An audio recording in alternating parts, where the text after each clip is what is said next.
They don't really mean. I just go out there and try to play and prove that I'm one of the best.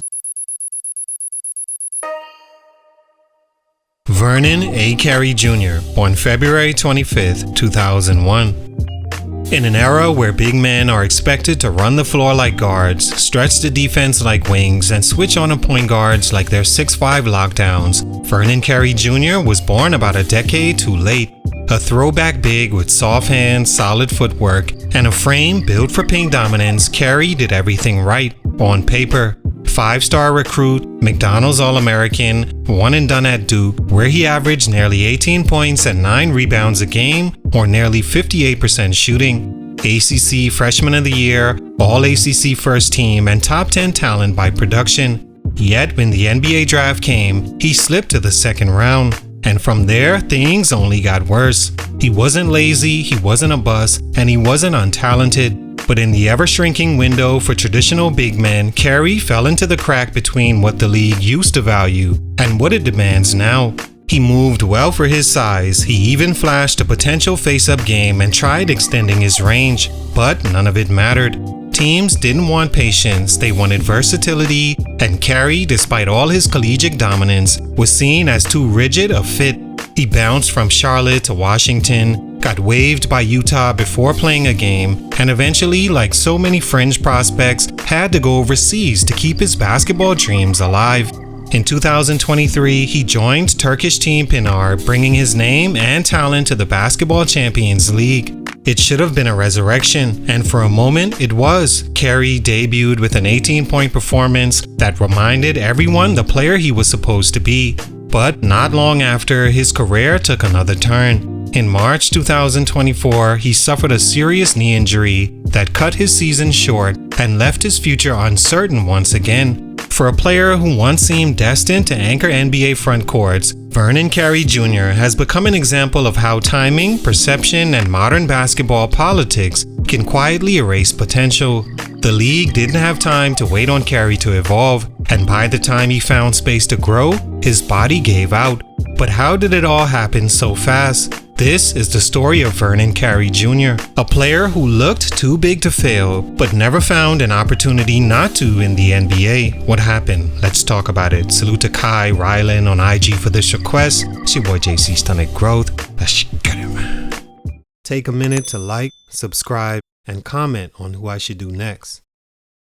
Vernon Carey Jr. is a 6'10" center from Southwest Ranches, Florida, the son of former NFL offensive lineman Vernon Carey Sr. He brought pro pedigree and power to the court from an early age. At NSU University School, Carey became a dominant force, averaging over 21 points, 9 rebounds, and 2 blocks as a senior, and was named a McDonald's All-American, Jordan Brand Classic participant, and consensus top 5 national recruit. He committed to Duke for the 2019-20 season and wasted no time making his mark. Carey averaged 17.8 points, 8.8 rebounds, and 1.6 blocks on 57.7% shooting in just 25 minutes per game. He earned All-ACC Freshman of the Year and First Team All-ACC, finishing top 5 nationally in Player of the Year voting. Projected as a first-round talent, he declared for the NBA draft after one season, expected by many to be a steal if taken outside the lottery. Stunt number 1, built for the wrong era. Vernon Carey Jr. came into the league with the kind of resume teams used to dream of in a big man: strong, efficient, highly productive, and dominant around the rim. But by 2020, the NBA had changed, and everything Carey brought to the table was suddenly seen as outdated. The fact he even slipped to the second round with his resume is proof. He was labeled a back-to-the-basket big in a league that wanted stretch fives who could switch, run, and shoot. Even at Duke, where he put up dominant numbers, scouts picked apart his fit. Was he mobile enough defensively? Could he protect the rim? And was his jump shot reliable? What made it frustrating was that Carey wasn't immobile. He actually moved decent for his size, had soft touch on his jumper, and showed flashes of a face-up game. But perception mattered more than projection. Teams didn't want to wait for his evolution. They wanted plug-and-play versatility. And Carey's traditional post-heavy style felt like a throwback, not the future. Rather than being developed slowly like other raw prospects, Carey was typecast early. coaches hesitated to play him, front offices looked elsewhere, and without a modern identity, shooting, rim running, switching, he became easy to pass over. The irony is that in a different time, Carey's exact game would have been coveted. But in this era, he was miscast before he ever stepped foot on an NBA floor. Even his one true chance, an April 2021 start where he dropped 21 points and 6 rebounds for Charlotte, didn't change anything. It was written off as a fluke. By his second season, the league had already moved on. Carey had skills, he had upside, but he entered a system that didn't want what he offered, and no one gave him the time to become what they did. Stunt number 2, never given a real chance. For all the talk about development in the NBA, some players never get a true shot. Vernon Carey Jr. was one of them. Despite being one of the most productive college freshmen in the country, he slipped to the second round of the 2020 draft. Already assigned, teams weren't fully bought in. But instead of being given a structured path to grow, Carey became a forgotten name almost immediately. In Charlotte, he rarely saw the floor. Across 2 seasons, he appeared in just 37 total games, most in garbage time. And even in the G League, where he often dominated physically, it didn't matter. The Hornets lacked consistent size and depth, yet Carey was overlooked for more mobile or switchable options. His 21-point breakout against Brooklyn in April 2021 felt like the beginning of something. Instead, it was an anomaly. The following season, Charlotte traded him to Washington, a move that could have meant a fresh start. But he barely played there either. When he did, he was efficient and productive in short spurts, but minutes remained scarce. By 2023, he was waived by the Jazz without ever playing a game. It was clear teams weren't interested in what he might become. They already had decided what he wasn't. Carey never had the luxury of struggling through minutes like some first-rounders. His leash was short from day one. No developmental investment, no tailored plan, no second unit role to play through mistakes. He was constantly shuffled between benches and G League buses, told to adapt quickly or vanish. And once a player's name falls out of rotation, out of conversations and off scouting reports, it's hard to climb back. Vernon Carey Jr. may have made the league, but he never got a real opportunity to show he belonged. Stunt number 3, injured before he could restart. When Vernon Carey Jr. signed in Turkey in 2023, it felt like the kind of overseas reset many stalled NBA players quietly need.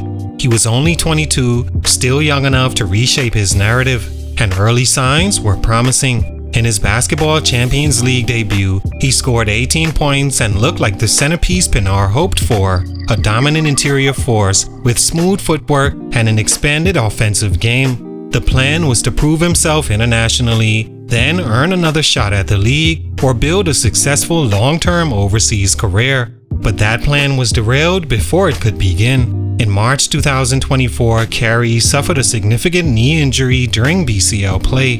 The timing couldn't have been worse. His team was headed toward the playoffs, Carey was starting to string together strong performances, and most importantly, he was finally in a system that seemed invested in his growth. The injury ended his season, stalled his momentum, and threw his career back in limbo. While details on the injury remain limited, it was described as serious by club and media reports as he was expected to be out at least a year. For a player who relies on strength and fluid movement, especially one already fighting the stigma of being a slow-footed big, the long-term impact of a knee injury could be career-altering. It also eliminated any potential for an NBA Summer League comeback or mid-tier EuroLeague upgrade. Instead of springboarding forward, Carey was once again sidelined, watching others pass him by. More than anything, it was symbolic. Just when he found the floor he'd been denied in the NBA, it gave way beneath him. Carey wasn't outworked, he didn't lose passion, his body simply betrayed him before the second chapter could begin. And now, he's facing the same uphill battle, but with one leg heavier and far less time to climb. All in all, Vernon Carey Jr.'s career reminds us that talent alone isn't enough if timing, fit, and opportunity don't align. He was productive at every level, high school, college, even in limited pro minutes, but was constantly judged for what he wasn't instead of what he could be. The league moved on before he ever had a real chance to grow into it. Overseas, he found a glimmer of that opportunity, only for a knee injury to take it away. Still, just 23, Carey's story isn't finished. If his body heals and he finds the right system, NBA or abroad, there's still a lane for a smart, efficient big who knows how to produce. But he'll always carry the weight of a career that should have gone differently. Not because he failed, but because the game evolved just fast enough to forget players like him. Salute, much respect, but for these reasons, his growth was stunted. It's your boy JC Stunted Growth, and I'm out.